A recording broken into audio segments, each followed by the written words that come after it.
कांग्रेस को लड़ाई अकेले ही लड़ना पड़ेगी और वो अकेले ही लड़ेगी, इसमें अब कोई शक नहीं है। और ये जो राहुल की स्पीच थी बहुत ही अहंकार से भरी हुई थी। राहुल को लगता है कि इन लोगों पर अब ताकत बर्बाद करने से कोई मतलब नहीं। मतलब राहुल के सामने चॉइस क्या है? जी। कांग्रेस को बचाए, देश को बचाए, कि इन लोगों को बचाए? हकीकत ये है जो अब है। और राहुल भी कई बार कहते हैं कि अगर हम सत्ता में आए तो भी चल नहीं पाएंगी, क्योंकि पूरे सिस्टम पर इन्होंने कब्जा कर लिया। कि विपक्षी दल अपने औजार बदलें। अब हम ये कह रहे हैं कि वो औजार नहीं बदलेंगे, बदल नहीं सकते। और लड़ाई कांग्रेस को ही लड़ना है। और राहुल इस चीज को जानते हैं, इसलिए मेरा मानना है कि इंडिया ब्लॉक की ये बैठक जो थी, इसके बाद कोई बैठक होगी, इसमें मुझे शक है।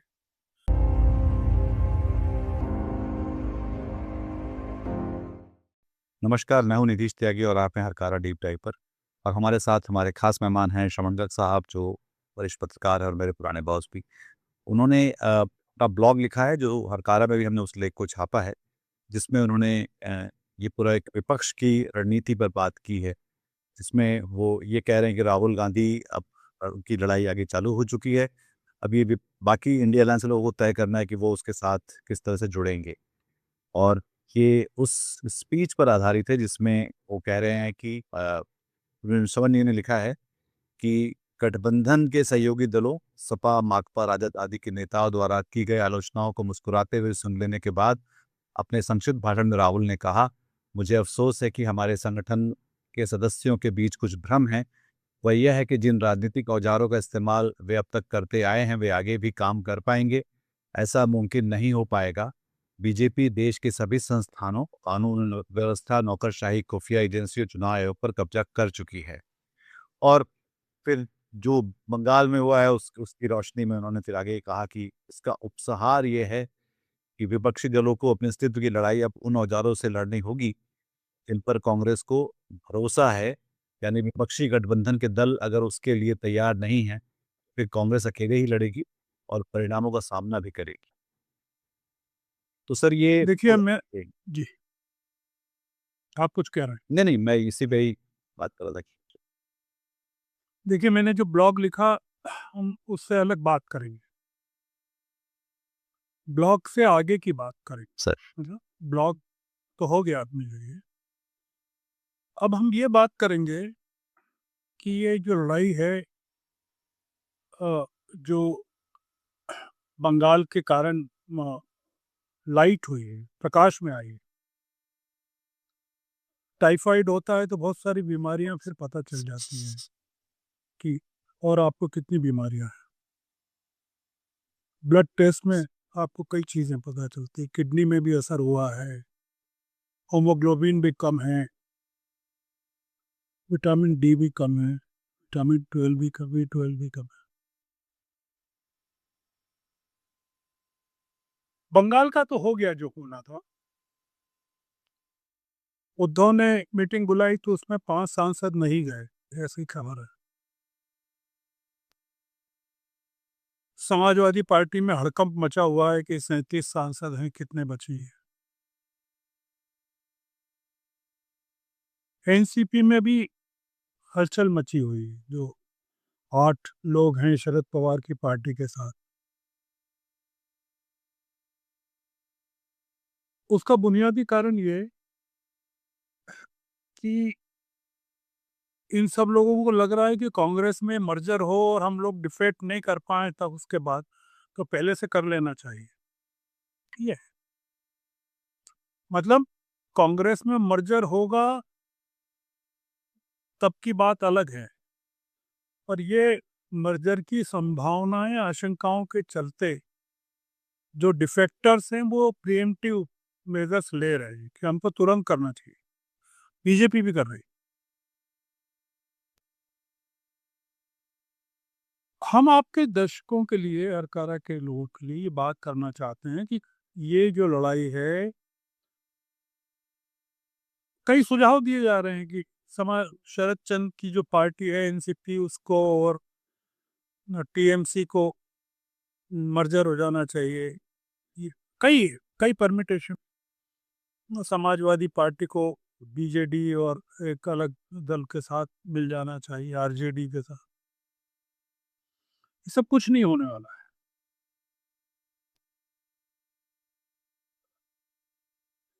कांग्रेस को लड़ाई अकेले ही लड़ना पड़ेगी और वो अकेले ही लड़ेगी, इसमें अब कोई शक नहीं है। और ये जो राहुल की स्पीच थी बहुत ही अहंकार से भरी हुई थी। वो वो उसमें ह्यूमिलिटी आर्टिफिशियल थी। वो जब भाषण दिया उन्होंने तब वो उनको पता था कि क्या कह रहे हैं और क्यों कह रहे हैं। तो ये उनकी कांग्रेस की इंडिया ब्लॉक की पुरानी बैठकों में जो स्पीच थी होती थी जी। उससे अलग थी। क्या हो गया भाई, अपना काम खत्म। आप लोगों ने कहना नहीं माना मेरा। उन्होंने कहा ना कि ममता के लोग कॉन्फिडेंट थे, मेरी बात होती थी, वो कहते थे वी आर स्वीपिंग, और मैं उनको कहता था कि नहीं है ऐसा।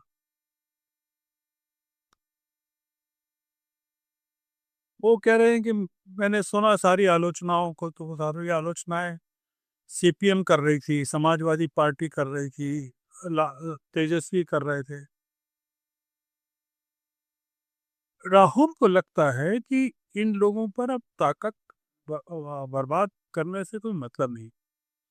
मतलब राहुल के सामने चॉइस क्या है? जी। कांग्रेस को बचाए, देश को बचाए, कि इन लोगों को बचाए? ये प्रायोरिटाइज करना पड़ेगा। वो इनको बचाने के चक्कर में, जैसे होता है ना, आप सड़क पर जा रहे हैं और गाय बीच में आ जाए तो उसको बचाने के चक्कर में आपकी जान चली जाती है। या किसी और पे गाड़ी चला देते हैं आप। हाँ, हाँ। तो मुद्दा ये है कि किसको बचा। तो अब मुद्दा यह है कि लोकतंत्र को बचाना है, संविधान को बचाना है, और कांग्रेस ही कर सकती है। उसका कारण है अधिकांश जो दल हैं वो पारिवारिक उत्तराधिकार की उपज हैं। अगर आप देखें, डीएमके क्या है? डीएमके में स्टालिन ने हिरार्की वेलेसी बना दी अपने बेटे को, उन्होंने जी। पिछली सरकार में। समाजवादी पार्टी क्या है? मुलायम सिंह का क्रिएशन है, अखिलेश का कुछ नहीं है। आरजेडी क्या है? तेजस्वी का क्या लेना देना है? तो लालू ने क्रिएट की है। राबड़ी को बनाया था उन्होंने चीफ मिनिस्टर, अगर आपको ध्यान। जी। परिवार। एनसीपी क्या है? परिवार है। शरद चंद्र पवार, अजीत पवार, सुप्रिया सूले, यही है ना। अजीत पवार गए तो उनकी पत्नी हो गई। अभी भी एनसीपी की तरफ से रोहित पवार, भाई के बेटे।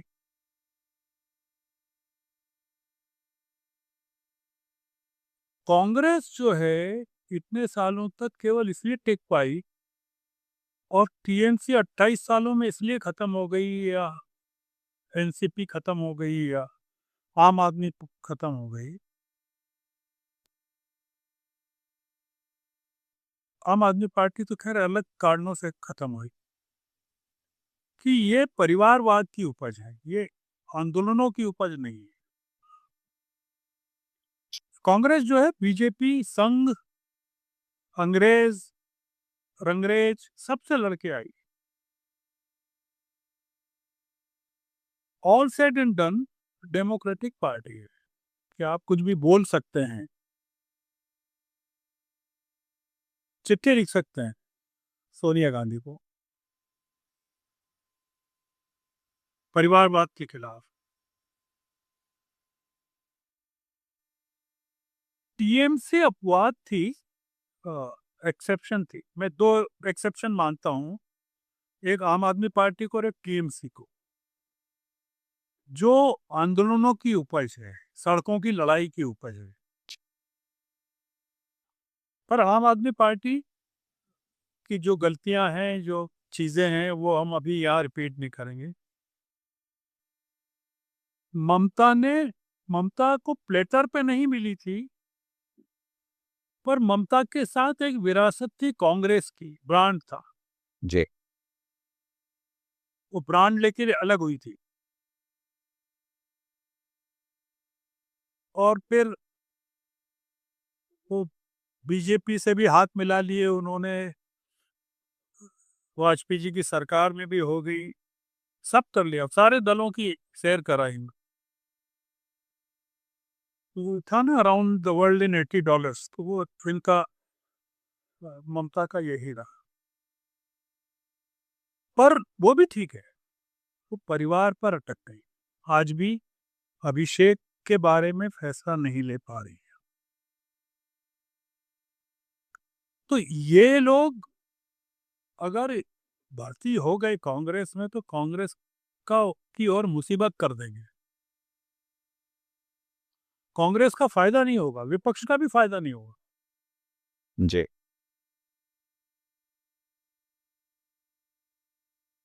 आप देखिए कि राहुल ने कांग्रेस को बदलना शुरू कर दिया है। If you just look at the Congress, जिस तरह से वो चेंज कर रहे हैं। हाँ, डी के शिव कुमार को उन्होंने बिठाया, केरल में सचेसन को बिठाया, डीएमके की परवाह नहीं की उन्होंने, तमिलनाडु में हाथ मिला लिया टीवीके से। तेलंगाना में आप देख रहे हैं कि वो कितना जबरदस्त काम कर रहे हैं। तो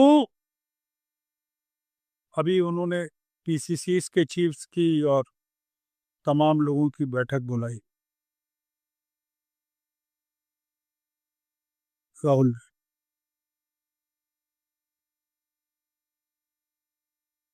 इन लोगों ने अभी शुरू भी नहीं किया, वो कर नहीं सकते, क्योंकि इसके लिए अगर वो करेंगे तो इनको अपने परिवार की छटनी करनी पड़ेगी। अभिषेक को करना पड़ेगा। तेज प्रताप का क्या करेंगे तेजस्वी? मीसा भारती का क्या करेंगे? वो जो सिंगापुर से चला रही हैं, उनका क्या करेंगे? आचार्य जो हैं, बहन उनकी। और लालू और राबड़ी अभी हैं, जिनका नैतिकता में कोई भरोसा नहीं। वे उनसे कहा बंगला खाली कर दो तो कर दें, तो नहीं कर। राहुल ने तो 1 मिनट में कर दिया ना, आधी रात को कर दिया। आप भी कर दीजिए।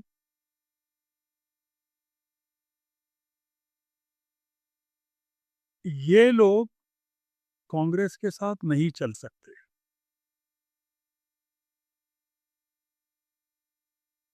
विपक्षी दलों से जुड़े अधिकांश नेता या तो कॉम्प्रोमाइज्ड हैं, या अडानी अंबानी से गहरे रिश्ते हैं। अदानी के अंबानी के शादी में आपने देखा, अनंत अंबानी की शादी में कौन कौन गया था? विपक्ष का कह रहा हूं। जी। या फिर ईडी और सीबीआई की गिरफ्त में, वो लोग कर नहीं सकते सड़कों की लड़ाई।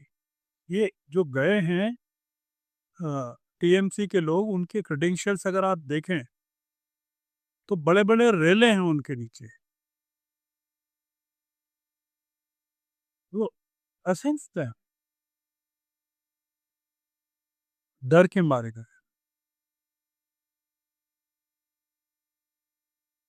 तो हम ने जो ब्लॉग में लिखा उसमें तो हमने ये लिखा था कि विपक्षी दल अपने औजार बदलें। अब हम ये कह रहे हैं कि वो औजार नहीं बदलेंगे, बदल नहीं सकते, और लड़ाई कांग्रेस को ही लड़ना है।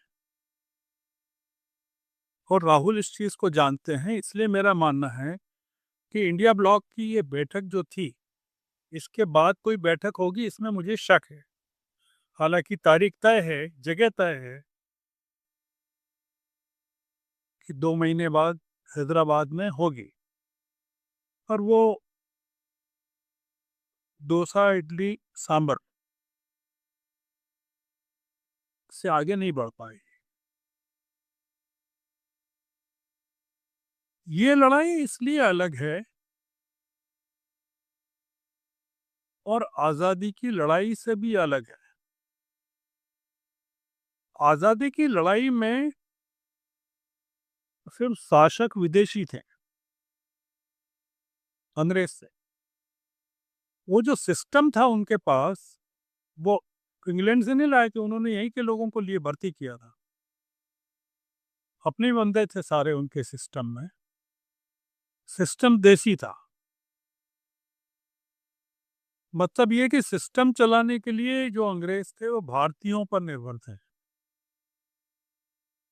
अगर आप आजाद लड़ाई का, आज़ादी ईस्ट इंडिया कंपनी का पूरा इतिहास पढ़ें, कि डायरेक्टली चलाते थे, इनडायरेक्टली चलाते थे, वो जो एक थ्योरी है।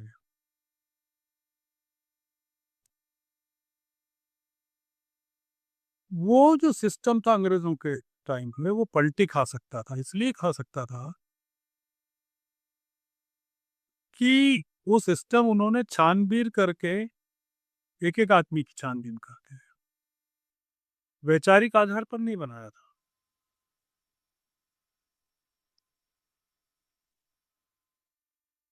राहुल की लड़ाई में शासक भी देसी हैं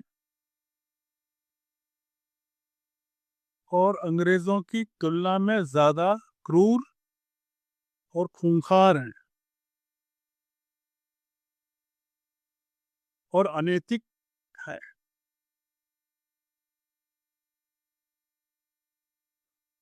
अंग्रेज नॉन वायलेंस में यकीन नहीं करते थे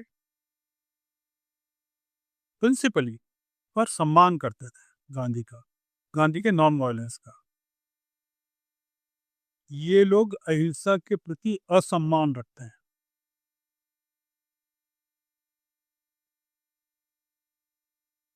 संघ ने पिछले 100 सालों में सिर्फ सिस्टम को भेदने का काम किया है,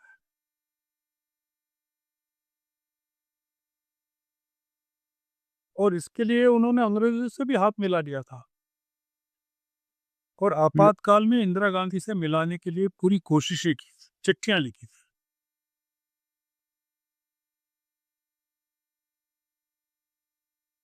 मोटे तौर पर कांग्रेस 140 सालों में ये काम नहीं कर पाई कि सिस्टम में एक एक आदमी की भर्ती वो कांग्रेसियों की करे।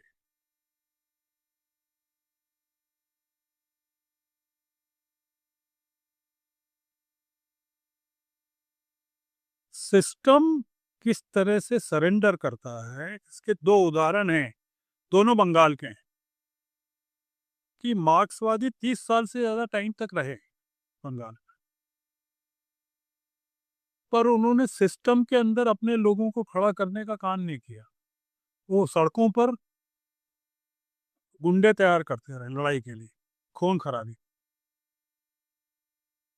बाबू और पढ़ाने वाले, वाइस चांसलर, ये सब नहीं खड़े किए, भर्ती नहीं की। ममता ने भी 15 सालों में या तो वसूली ब्रिगेड या भ्रष्टाचारियों की ब्रिगेड खड़ी की। सिस्टम में लॉयलिस्ट नहीं खड़े किए, जो वैचारिक आधार पर ममता से जुड़े हों। आपने देखा, रातों रात डिफेक्शन हो गया। ये काम बीजेपी ने, संघ ने किया भाजपा शासित राज्यों में। आप पाएंगे कि वहाँ बिल्कुल चाक चौबंद मामला है। वो जो प्रियंक खड़के ने चिट्ठी लिखी है, जी। हाँ, भागवत को, उसमें विवरण है कि कर्नाटक में किस तरह से संघ काम कर रहा है। उस चिट्ठी को दो नजरियों से पढ़ना चाहिए। एक तो उन्होंने चैलेंज किया वो, और दूसरा ये कि कितनी शाखाएं हैं, कितने लोग हैं, ये डेली क्या करते हैं, मंथली क्या करते हैं, वीकली क्या करते हैं। ये मतलब कांग्रेस शासित राज्य में संघ का नेटवर्क सर। ये एक्सपोज करता है।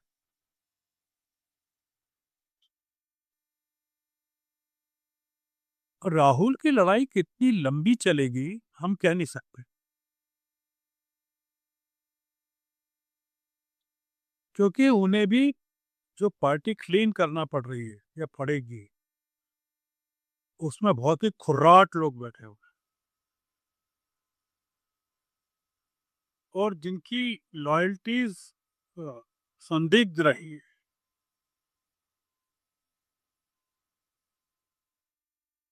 मोदी जी अगर सिस्टम में आए और बने हुए हैं तो उसका एक बड़ा कारण भी कांग्रेस में उनके स्लीपर सेल्स हैं, जो राहुल खुद कह चुके हैं।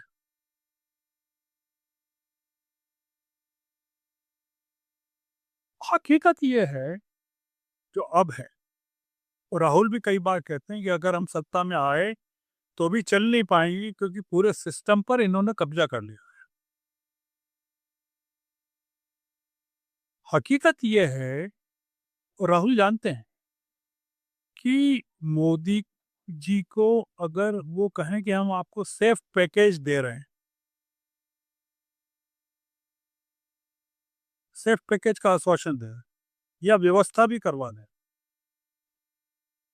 तब भी मोदी जी पद नहीं छोड़ सकते। ये राहुल जी कहते हैं ना 1 साल में छोड़ देंगे, आई डोंट बिलीव। हमको डर ये लगता है कि 1 साल में कहीं राहुल नहीं हथियार डाल दें, डर, मतलब परेशान होकर। मोदी ये नहीं छोड़े। हम इंटरनली बात करें तो मोदी जी अब सिस्टम की कैद में है। Is a prisoner of the system which he himself created, allowed to happen। और अब वो डमी की तरह, एक फिजिकल बॉडी की तरह, वो जो सिस्टम है उनकी पॉपुलरिटी का इस्तेमाल करता रहेगा। ये जो है जिनकी कैप्चर में, जो उनके कैद में है, पूंजीपति हैं। अदानी के भी 12 एयरपोर्ट्स हैं, 12 पर और कब्जा हो जाएगा 1 साल में, आप देखिएगा।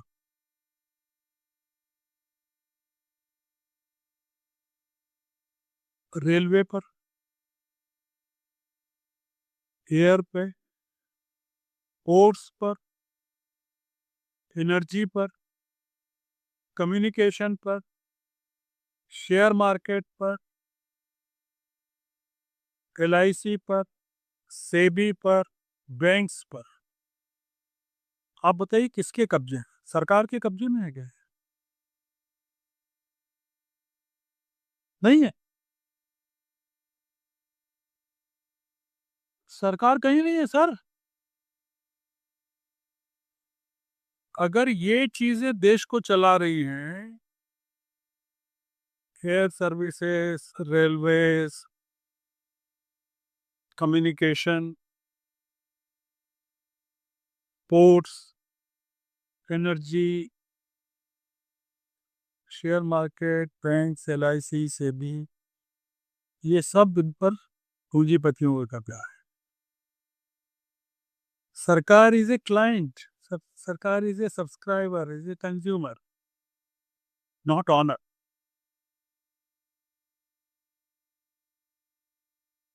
और एक्सटर्नली ये इंटरनल काम है।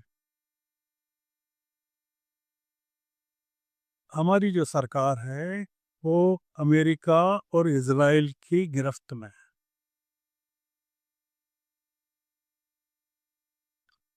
यूएस जो है अपनी इकोनॉमी की प्रॉस्पेरिटी के लिए मोदी जी को बनाए रखेगा। सरकार राहुल नहीं गिरा सकते। जब तक सीआईए नहीं चाहेगा सरकार नहीं गिरे। जब तक मोसाद नहीं चाहेगा सरकार नहीं गिर सकती। आपने अभी शायद पढ़ा हो फ्रेंच इन्वेस्टिगेशन में जो सामने आया है कि जो इजराइल की एक कंपनी है, क्या नाम है, ब्लैक कोर करके कंपनी है, उसने फ्रांस के इलेक्शंस में महत्वपूर्ण भूमिका निभाई को प्रभावित करने में। कई देशों के नाम दिए हैं जिनके इलेक्शंस में, और ये कहा है कि दुनिया भर के इलेक्शंस में इनकी इनकी भागीदारी रही है उनको प्रभावित करना। आपके यहाँ 4,000 मशीनें ईवीएम जल जाती हैं, हवा में नहीं जलती। एक्सटर्नली अमरीकी लॉबी के लिए एक भारत इतना बड़ा मार्केट है, 40 करोड़ लोगों का, मिडिल क्लास लोगों का मार्केट है, 50 करोड़। आप देखिएगा कि जब उनसे बातचीत होती है ट्रंप से G7 के साइड लाइन्स पर, कितने समझौते करते हैं मोदी। पिछले साल फरवरी के बाद ये पहली मुलाकात होने वाली है। ये जो तमाम ट्रेड डील्स है अमेरिका के साथ, ये प्रोटेक्शन मनी दे रहे हैं हम अमेरिका को, सरकार को बचा नहीं। ये ट्रेड डील्स नहीं। अमेरिका के जो राजदूत हैं भारत में, सरगई गोर, वो अंग्रेजों के ज़माने में महारानी विक्टोरिया के जैसे लोग होते थे ना, वायसराय होते थे, ये अमेरिका के महाराज के वायसराय हैं। ये डिक्टेट कर रहे हैं। अभी एक खबर में पढ़ रहा था, न्यूयॉर्क टाइम्स में पढ़ रहा था शायद, कि अमेरिकी एम्बेसी को रिनोवेट करने का, नए सिरे से बनाने का 50 करोड़ डॉलर वगैरह से ज़्यादा का प्लान था, इन्होंने ख़त्म कर दिया। गौर ने कहा नहीं करना। ये राजदूत आपके डिफेंस एस्टेब्लिशमेंट पर जाते हैं, आपको बताते हैं कि रूबियो आने वाले हैं और ये होने वाला है। रूबियो के आने की खबर सभी गौर दे देते हैं।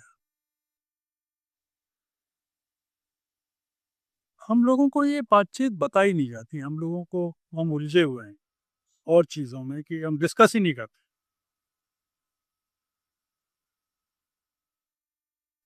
हो सकता है कि मोदी जी इस फिराक में हों, इस चिंता में हों कि यह नवंबर 2028 तक का टाइम किसी तरह से निकाल लो। ट्रंप चले आएंगे और इजराइल में नेतन्याहू भी खतरे में तो हैं।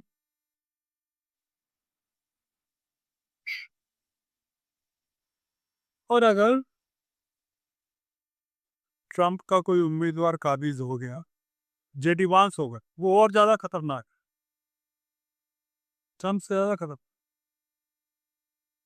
वो जेडी वांस रिलीजियस भी हैं और खतरनाक,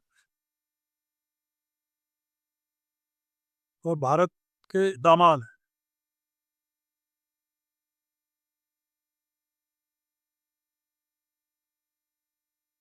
तो हम, अगर कोई उनका प्रतिनिधि आ गया,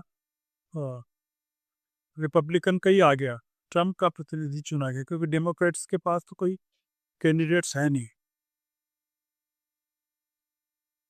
तो आप समझ लीजिए कि हम लोग एक लंबे समय तक अमेरिकी गुलामी में पहुंचने वाले हैं।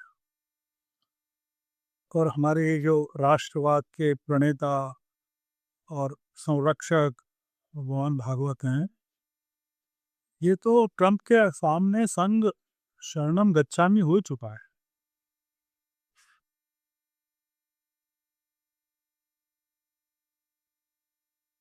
देखिए, आखिरी बात हम ये कहते हैं कि अंग्रेजों के अंग्रेजों के खिलाफ लड़ाई में जनता विरुद्ध शासक थे, या शासक विरुद्ध जनता थी। सिस्टम पर, जैसा मैंने कहा, कब्जा अंग्रेजों का था, पर उसके जो लोग थे सिस्टम में, वो या तो गांधी जी के साथ थे या क्रांतिकारियों के साथ थे। दोनों को खबरें देते थे। जी। बीजेपी की हुकूमत में ये लड़ाई जनता विरुद्ध जनता है। मतलब वो जनता जो बीजेपी ने अपनी बना ली है, एक क्रिएट कर ली है। सिस्टम तो बना ही लिया। जो जनता संघ और बीजेपी के रोल पर है,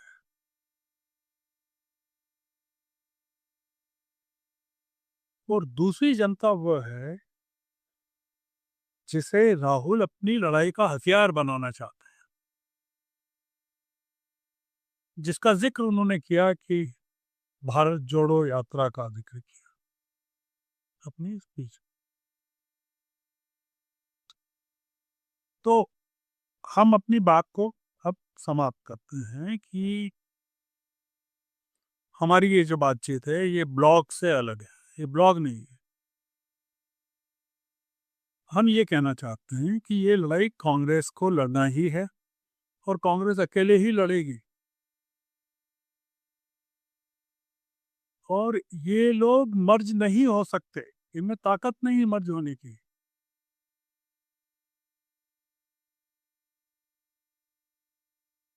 शिवसेना मर्ज कैसे हो गया, आप बताइए? घोर हिंदुत्ववादी पार्टी जो सावरकर की पूजा करती है। और राहुल जब गए वहाँ महाराष्ट्र में अपनी यात्रा के दौरान, तो उनसे निवेदन किया कि आप मेहरबानी करके सावरकर के बारे में कुछ मत कहिएगा। अपनी पहली यात्रा में उन्होंने कुछ कह दिया था, शायद अमरावती में या कहीं। और दूसरी यात्रा जो खत्म हुई वहाँ बॉम्बे में, उस दौरान कहा था, महाराज आप चुप रहना सावरकर को।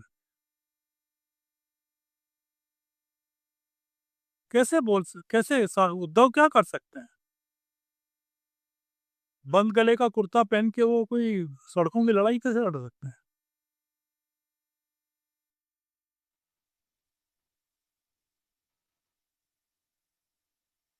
ममता इतनी डिमोरलाइज हैं, वो अभिषेक को कैसे कह सकती हैं कि you are no longer required? मतलब आप धक्रास से कह रहे हैं कि आप दुर्योधन को छोड़ दीजिए?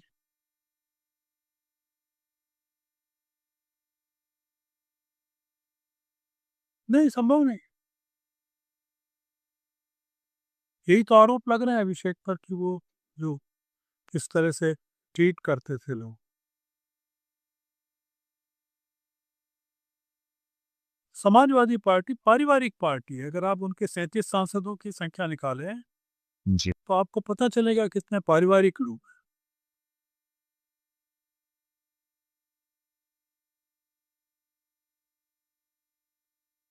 तो टूटने के लिए अब कुछ बचा नहीं है विपक्ष में। वो जो डर है ना कि टूट जाएंगे, सब टूट गया जितना था। और अब बाकी लोग अब टूट जाएंगे। राहुल से जब तक ये लोग मन बनाएंगे कि हम ये कर रहे हैं वो कर रहे हैं, तो सब खत्म। कि ये इंडिया ब्लॉक की जो बैठक थी इसलिए इम्पोर्टेंट थी कि राहुल का ये अनाउंसमेंट था कि भैया आप अपना काम करो, हमको अपना काम करने दो। आपकी और हमारी दोस्ती बनी रहे, मोहब्बत बनी रहे। आप हम जब अपने लोग खड़े करें तो हमारे खिलाफ मत करना, हम आपके खिलाफ नहीं करेंगे। और वैसे भी जैसा शायद हमने पिछली बातचीत में कहा कि अगले साल जो चुनाव है 7 जगह, उसमें किस 2 जगह हैं जहाँ मुख्य लड़ाई है और जहाँ अ, उत्तर प्रदेश में समाजवादी पार्टी के साथ कांग्रेस को एडजस्ट करना है, इंडिया ब्लॉक का मेंबर है। और पंजाब में आम आदमी पार्टी के साथ तो वैसे भी संबंध नहीं जी, कांग्रेस। बाकी जितनी जगह हैं, चाहे उत्तराखंड हो, गोवा हो, मणिपुर हो और भी हिमाचल हो, वो सब जगह सिर्फ कांग्रेस ही है जिसको लड़ना है। इसलिए इंडिया ब्लॉक का कोई मतलब रहा नहीं।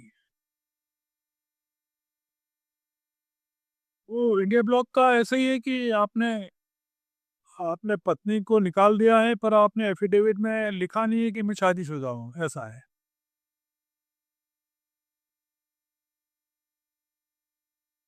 और चुनाव भी लड़ रहे हैं, जीत भी रहे हैं।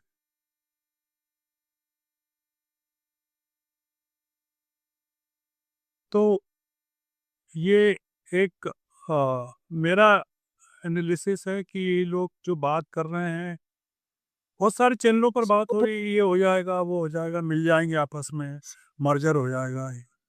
मुझे नहीं लगता, मुझे नहीं लगता कि होगा। मुझे नहीं लगता कि जब तक वो सोचेंगे मर्जर का तब तक टाइम बचेगा। मुझे नहीं लगता कि कोई मर्जर सफल होगा। मुझे लगता है कि कांग्रेस का और नुकसान हो जाएगा। इसलिए ये जो लड़ाई है, ये कांग्रेस की लड़ाई है, आज़ादी की लड़ाई है।